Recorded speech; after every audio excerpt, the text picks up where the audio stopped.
Hello friends, yes के पाठशाला channel में आपका स्वागत है। आइए दोस्तों, आज हम लोग एसएससी जीडी का दूसरे शिफ्ट का क्वेश्चन देख लेते हैं। आज क्वेश्चन बहुत अच्छा मिला है और इसमें मैथ का भी है, रीजनिंग का भी है, हिंदी का भी है और जीएस का भी। लगभग मैक्सिमम क्वेश्चन मिल गए हैं। ठीक है, तो चलिए हम लोग फटाफट से अपना जो जो क्वेश्चन मिला है उसको देख लेते हैं। आप लोग सॉल्व कर दीजिएगा। देखिए, मैथ का एक क्वेश्चन, पहला क्वेश्चन है, इसका एग्जैक्ट आंसर आप लोग सॉल्व करके कमेंट करके बता दीजिएगा आपका कितना आ रहा है। ठीक है, देखिए, गणित में एक टाइम एंड वर्क से था। एक समान कार्य अजय और विजय क्रमशः 6 दिन और 20 दिन में कर सकते हैं, तो एकांतर रूप से विजय द्वारा शुरू करने पर कार्य कितने दिनों में पूरा होगा। इसका आंसर आया था लड़के का 9.5 दिन, और आप लोग सॉल्व करके बताइएगा। ठीक है, जैसे ए इतने दिन में किया, बी इतने दिए, तो अल्टरनेट डेज पे काम कर रहा है। ठीक है, मैं अगर सॉल्व करूँगा तो वीडियो थोड़ा लंबी हो जाएगी। ठीक है, इसलिए आप लोग सॉल्व करिएगा और कमेंट कर दीजिएगा। नेक्स्ट क्वेश्चन देखते हैं। देखिए, एक समय और दूरी चाल से था। एक व्यक्ति 60 किलोमीटर प्रति घंटा एक व्यक्ति 60 किलोमीटर की दूरी 45 मीटर में जाता है। क्या है, 45 मीटर में जाता है और आता है 40 किलोमीटर प्रति घंटा। ऐसे ही क्वेश्चन था एग्जैक्ट। देखिए, थोड़ा सा हमको लगता है क्वेश्चन सही नहीं है, क्योंकि 60 किलोमीटर की दूरी 45 मीटर में जाता है, तो कोई मतलब नहीं हो रहा। एक व्यक्ति किसी दूरी का 1/3 भाग 84 किलोमीटर प्रति घंटा की चाल से शेष दूरी 56 किलोमीटर प्रति घंटा से गति से करता है, तो उसकी औसत गति इसका है 70 किलोमीटर प्रति आवर। क्वेश्चन ठीक लग रहा है? ठीक है, और आप लोग सॉल्व करिएगा, कमेंट करिएगा कितना आ रहा है। ठीक है, और हाँ यार, जो नए बच्चे आए हैं, ठीक है, प्लेलिस्ट में जाइएगा, पूरा एनालिसिस करवा दिया हूँ, देखिएगा। ठीक है, और वीडियो पसंद आ रहा है तो लाइक से सब्सक्राइब कर दीजिएगा फटाक से। ठीक है ना, चलिए नेक्स्ट देखते हैं। देखिए, एक व्यक्ति एक निश्चित दूरी अपनी समान गति से 1/4 गति से करता है, तो 45 मिनट की देरी से पहुंचता है। यदि व्यक्ति अपनी समान गति से जाए तो उसे कितना मिनट लगेगा। ठीक है, इसका 15 मिनट आ रहा है, आपका कितना आ रहा है बताइएगा। जैसे अगर टाइम स्पीड का रेशियो 1/4 है तो टाइम का रेशियो 4/1 है। कितना कम समय लगा, 3 नहीं 15, कितना 5 गुना, तो एक्चुअल टाइम उसको लेट से 20 मिनट लगेगा और 5 मिनट ही। ठीक है, तो नेक्स्ट क्वेश्चन देखते हैं। दो संख्याओं का गुणनफल 5184 है, एचसीएफ 24 है, तो एलसीएम देखिए, हम लोग जानते हैं पहली संख्या गुणे दूसरी संख्या बराबर एलसीएम इंटू एचसीएफ होता है, यही होता है ना। तो दो संख्या गुणनफल दिया है 5184, इसको टू एलसीएम नहीं, एचसीएफ कितना दिया है 24, तो एलसीएम आपको निकालना है, तो इसको इसमें भाग दीजिएगा, जितना आंसर आएगा आप लोग देख लीजिएगा। ठीक है, आई थिंक 216 या समथिंग ऐसे ही कुछ आएगा आंसर। चलिए नेक्स्ट क्वेश्चन देखते हैं। एक शंकु से क्वेश्चन था, आयतन ऊंचाई दिया था और त्रिज्या पूछा था, तो 42 आंसर आ रहा था, √42, जो भी आएगा आप लोग देख लीजिएगा। 154 क्रय मूल्य 66 प्रॉफिट के बराबर है, तो प्रॉफिट परसेंट कितना होगा। 75% था, मैंने यही किया था। ठीक है, लड़का भेजा, जैसे भेजा है मैं उसको वैसे ही आप लोगों को बता दे रहा हूँ, आप लोग देख लीजिएगा। देखिए, 30 वस्तुओं का क्रय मूल्य 50 वस्तुओं के कास्ट प्राइस के बराबर है, तो कितना प्रॉफिट होगा। ये तो इजी है, 30 वस्तुओं का सेलिंग प्राइस यानी 3 का एसपी इक्वल टू 5 का सीपी है, तो एसपी बाई सीपी का रेशियो देख लीजिए कितना हो जाएगा, 5/3, यानी 3 के खरीद के 5 में बेचा तो 2 का प्रॉफिट हुआ किस पे, 3 पे, तो 1/3 33, 66.66% आ जाएगा। मतलब इसका आंसर सही है ये। नेक्स्ट देखते थे, एक रेशियो में था 4:9, 10 वर्ष का अंतर है, तो 4 वर्ष बाद रेशियो क्या होगा। 4:9 है, अंतर कितना है, 1 का है, 1 नहीं 10 का है, कितने गुना, 10 गुना, अरे सॉरी 1 नहीं 5 का अंतर होगा यहाँ पर, 5 नहीं 10, कितने गुना हुआ, 2 गुना, तो ये भी 2 गुना होगा, यानी 2 चौके 8, 2 9 18, ये हो गया।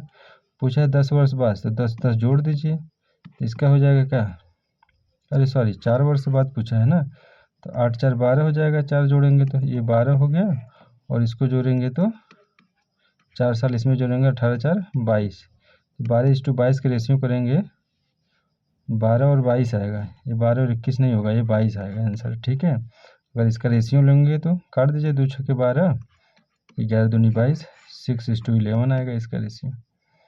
चलिए नेक्स्ट देखते हैं। सर मैथ में 3 बोर्ड मास थे। ठीक है, बोर्ड मास आप लोग देख लीजिएगा। पहले छोटा कोष्ठक, फिर मंझला कोष्ठक, फिर सबसे बड़का कोष्ठक ब्रेक होता है। एक वस्तु में क्रमशः 10%, 30%, 25% की कमी की जाती है और फिर चौथा मैथ में 60% की वृद्धि होती है। तो वस्तु में कितना परसेंट का प्रभाव पड़ेगा? 10% का मतलब 10 से 11 एक की कमी हो जाएगा 9, 30% 3/10, 3 से 3 कम हो जाएगा 7, 4 से 1 कम हो जाएगा 3, और ये 6% की वृद्धि हो जा रही थी 2 3 6 2 5 5, यानी 5 से 8 हो जाएगी। ठीक है, तो ओवरऑल आप काट पीट के देख लीजिए कितना बढ़ रहा है। ठीक है, परसेंटेज निकाल लीजिएगा। चलिए, भयभीत शब्द का विलोम शब्द निर्भय होता है। भयभीत का हमको लगता है विलोम शब्द पूछा था। भयभीत मतलब डरना, निर्भय मतलब नहीं डरना। वैसे भयभीत शब्द के कुछ और विलोम शब्द हैं, जैसे बहादुर हुआ, शांत हुआ, निडर हो गया, साहसी, आत्मविश्वास भी। अगर इसमें से भी आपको कोई दिया था तो आप लोग इसको भी आंसर कर सकते हैं। ठीक है, देखिए, गला छुड़ाना मुहावरे का मतलब है पीछा छुड़ाना या छुटकारा पाना। नेक्स्ट क्वेश्चन देखते हैं। इच्छा का पर्यायवाची शब्द पूछा गया था, तो जितने भी इच्छा के पर्यायवाची शब्द है मैंने उसको नोट कर दिया हूँ। ठीक है, कामना हो गया, लालसा हो गया, मनोकामना हो गया, स्पृहा, वांछा, इच्छा, मर्जी, ये सब इच्छा के पर्यायवाची शब्द है। नेक्स्ट देखते हैं। भोपाल में कोई समिट पूछा गया था, वह वाला प्रश्न आपको याद है क्या? भोपाल में कोई समिट हुआ था। अगर किसी को एग्जैक्ट क्वेश्चन पता है तो कमेंट करके बता दीजिएगा। निम्न में से कौन सा स्त्रीलिंग है? ऑप्शन में अगर झील था शायद, तो झील ही स्त्रीलिंग होगा। तलवार एक अच्छा अस्त्र है कि शस्त्र? देखिए, ये थोड़ा सा अच्छा क्वेश्चन है। तलवार एक शस्त्र है, नहीं है, अस्त्र है। क्यों? शस्त्र वे हथियार होते हैं जिन्हें हाथ में पकड़कर चलाया जाता है, वहीं अस्त्र वे हथियार होते हैं जिन्हें फेंक कर चलाया जाता है। तो तलवार क्या होगा? एक शस्त्र होगा। ठीक है, नेक्स्ट देखते हैं। आर्य वैशाली किस खेल से संबंधित है? तो इनका ऑप्शन हो जाएगा शतरंज से संबंधित है। आर्य वैशाली भारत की 84वां ग्रैंड मास्टर है। वैशाली 15 वर्षीय भारतीय ग्रैंड मास्टर रमेश बाबू प्रज्ञानंद की बड़ी बहन है। वैशाली का जन्म 21 जून 2001 को तमिलनाडु की राजधानी चेन्नई में हुआ था। ठीक है, यह एक्स्ट्रा फैक्ट है, आप लोग देख लीजिएगा अच्छे से। नेक्स्ट देखते हैं। संगीत नाटक अकादमी पुरस्कार में कितने रुपए की नगद राशि दी जाती है? तो इसका आंसर होगा 1 लाख रुपए की नगद राशि दी जाती है। इसके अलावा एक ताम्रपत्र और एक अंगवस्त्रम भी दिया जाता है। वहीं अकादमी फेलोशिप में 3 लाख रुपए की धनराशि दी जाती है। अगला देखते हैं। साल 1861 में ब्रिटिश सरकार ने कौन सा अधिनियम पारित किया था? बताइए। भारतीय परिषद अधिनियम पारित किया था। यह अधिनियम यूनाइटेड किंगडम की संसद ने पारित किया था। इंडिया में पारित नहीं, यूनाइटेड किंगडम की संसद में पारित किया गया था। इस अधिनियम के जरिए भारत की कार्यकारी परिषद को पोर्टफोलियो प्रणाली पर आधारित कैबिनेट के तौर पर काम करने का प्रावधान किया गया था। नेक्स्ट देखते हैं। देखिए, पंचवर्षीय योजना से हमेशा लगातार क्वेश्चन पूछ रहा है, इसलिए मैंने बोला था कि सभी पंचवर्षीय योजना को अच्छे से रिवाइज कर लीजिएगा। दूसरी पंचवर्षीय योजना पहली पंचवर्षीय योजना से अलग है। कैसे? देखिए, जो दूसरी पंचवर्षीय योजना थी उस पर फोकस क्या किए गए थे? इंडस्ट्रीज पे। ठीक है, और पहली पंचवर्षीय योजना पर किस पे फोकस किया गया था? तो कृषि पर। किस पे फोकस किया गया था? कृषि पर। तो पहली और दूसरी पंचवर्षीय योजना के बीच एक बड़ा अंतर यह है कि पहली जो पंचवर्षीय योजना थी कृषि क्षेत्र पर केंद्रित थी, जबकि दूसरी जो योजना थी संरचनात्मक सुधार के लिए औद्योगिकरण को प्राथमिकता दी गई थी। तो जो पहली पंचवर्षीय योजना थी ये हेराल्ड डोमर मॉडल पर आधारित थी। ठीक है, और जो सेकेंड वाली पंचवर्षीय योजना थी वो पीसी महालनोबिस पे आधारित थी। नेक्स्ट देखते हैं। भारत के संविधान के अनुच्छेद 49 में का प्रावधान? देखिए, मैंने बोला था डीपीएसपी, अच्छे से रट लीजिएगा। ठीक है, आर्टिकल 49 में क्या है? राष्ट्रीय स्मारकों का संरक्षण। जितने भी राष्ट्रीय स्मारक है राज्य का कर्तव्य है कि वो उसको संरक्षित करेगा। यही 50 में देखा जाए तो 50-50 यानी कार्यपालिका और न्यायपालिका का पृथक्करण है। और 51 में देखा जाए तो अंतर्राष्ट्रीय शांति और सुरक्षा है। ठीक है, आइए इसको पढ़ लीजिएगा। नेक्स्ट है, विनिमय के माध्यम को क्या कहते हैं? तो विनिमय के माध्यम को मुद्रा कहते हैं। नेक्स्ट क्या है, इस 322 ईसा पूर्व में मौर्य साम्राज्य की स्थापना किसने की थी? देखिए, चंद्रगुप्त मौर्य ने की थी। किसकी सहायता से? तो चाणक्य की सहायता से मौर्य ने मौर्य वंश की स्थापना की थी। जानते हैं, नंद वंश का अंतिम शासक था। नंद वंश का अंतिम शासक धनानंद को मारकर, धनानंद, ठीक है, धनानंद को मार के चंद्रगुप्त मौर्य ने चाणक्य की सहायता से मौर्य वंश की स्थापना किया था। ठीक है, नेक्स्ट के देखते हैं, भूपर्पटी के निचले सतह में मैग्नीशियम के अलावा कौन सा तत्व होता है? तो सिलिकॉन और लोहा होता है। आइए इसमें कुछ एक्स्ट्रा है, उसको हम लोग देखेंगे। देखिए, ऑक्सीजन भूपर्टी पर सबसे ज़्यादा मात्रा में क्या होती है? 47%। देखिए, ऑक्सीजन है।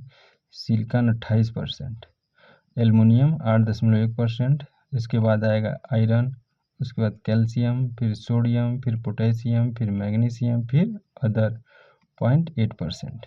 ठीक है, चार्ट आप लोग एक बार दिमाग में रखिएगा। देखिए, जुलाई 2024 को संघ लोक सेवा यानी यूपीएससी का अध्यक्ष कौन था? ठीक है, इसमें हमको लगता है ना, यूपीएससी का अध्यक्ष कौन इस्तीफा दिया था वो पूछा था। मनोज सोनी यूपीएससी के इससे पहले थे, तो वहीं से हमको लगता है इस्तीफा दी थी। तो उनकी जगह पर ही प्रीति सूदन आई है। ठीक है, देखिए, प्रीति सूदन यूपीएससी के अध्यक्ष के रूप में नियुक्त होने वाली दूसरी महिला है। पहली कौन है? तो पहली आर्यम बाथ्यू खरबुली है। इनके बाद आई थी प्रीति सूदन। पहली ए हो गई, दूसरी ए है यूपीएससी की। यूपीएससी के पहले अध्यक्ष अगर देखा जाए तो RN बनर्जी थे। ठीक है, तो इसका आंसर हो जाएगा मनोज सोनी। ठीक है, सोनी या सैनी ऐसी कुछ था।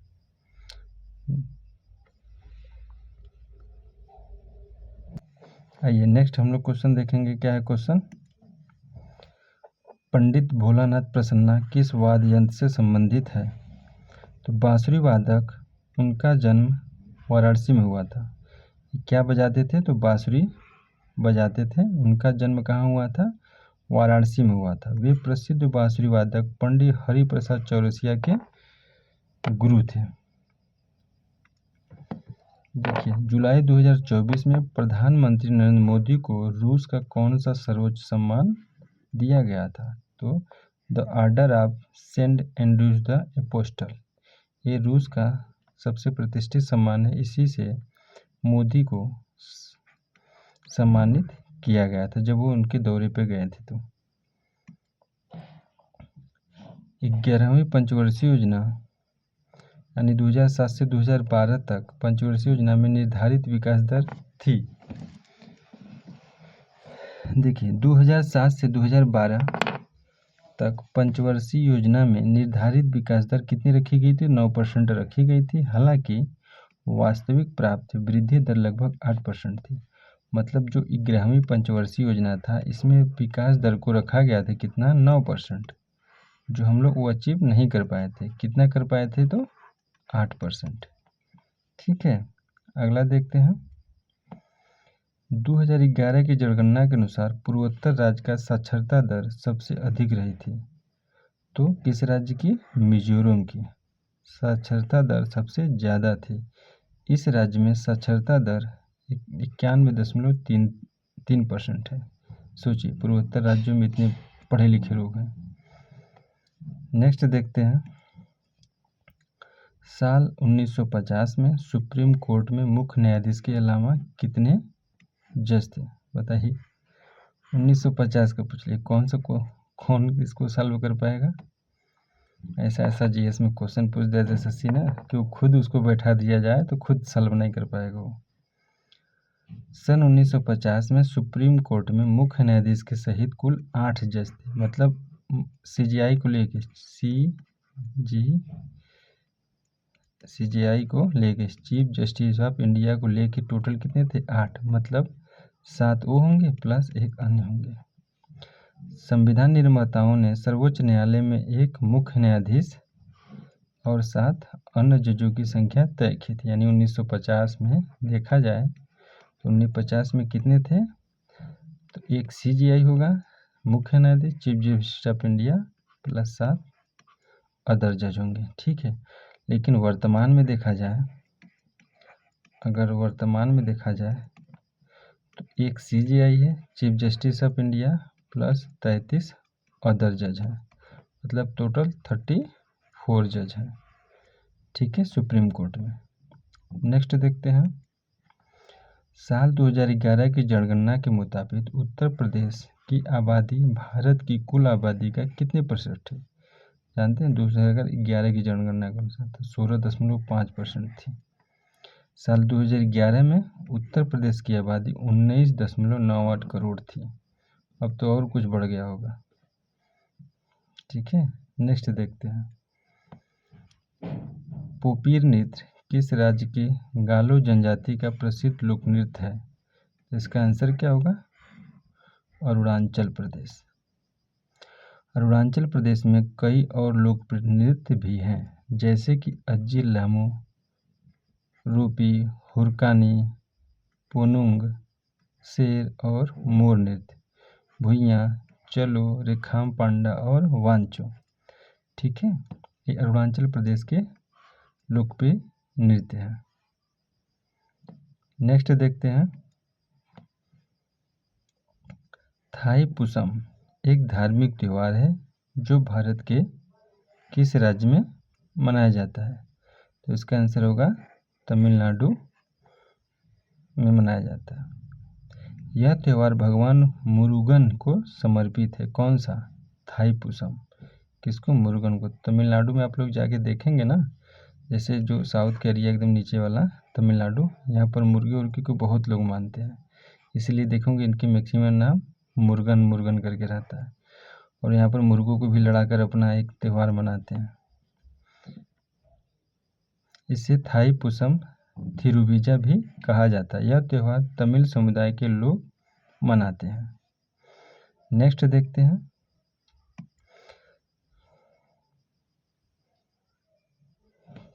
चलिए दोस्तों, ये पूरे क्वेश्चन मैंने सॉल्व करवा दिया। देखिए, ये मत पूछिएगा कि सर जीएस में तो 20 क्वेश्चन 25 क्वेश्चन पूछा, आप तो ज़्यादा। इसमें देखिए जीएस के भी लगभग है प्लस हिंदी का मिला के है। ठीक है, इतने क्वेश्चन मैं करवाया हूँ। हिंदी है, जीएस है, मैथ, रीजनिंग, और लास्ट में देखिएगा, आप लोग ध्यान दीजिएगा, इसमें आपसे एसआई से भी क्वेश्चन पूछ रहा है, सीआई से भी क्वेश्चन पूछा है, टाइम एंड वर्क से पूछा है, एवरेज से भी पूछा है, और देखेंगे तो एवरेज हो गया, हाँ, एक जो नहीं पूछता एसआई और सीआई का डिफरेंट इतना है, उससे भी क्वेश्चन पूछा है। मतलब इस जितने भी चैप्टर में बताया वो चैप्टर आप लोग एकदम पूरा रिवाइज करके अच्छे से जाएंगे। ठीक है, बाकी आप लोग अच्छे से जो क्वेश्चन मिले भेज दिया करिए। ठीक है, चलिए, जितना क्वेश्चन मिला था हम लोग आपको सॉल्व करवा दिया हूँ। ठीक है, आप लोग अच्छे से रिवाइज करते रहिए और पेपर बढ़िया से टाइम से पहुँच के पेपर दीजिएगा। फिर मिलते हैं, तब तक के लिए थैंक यू, बाय बाय।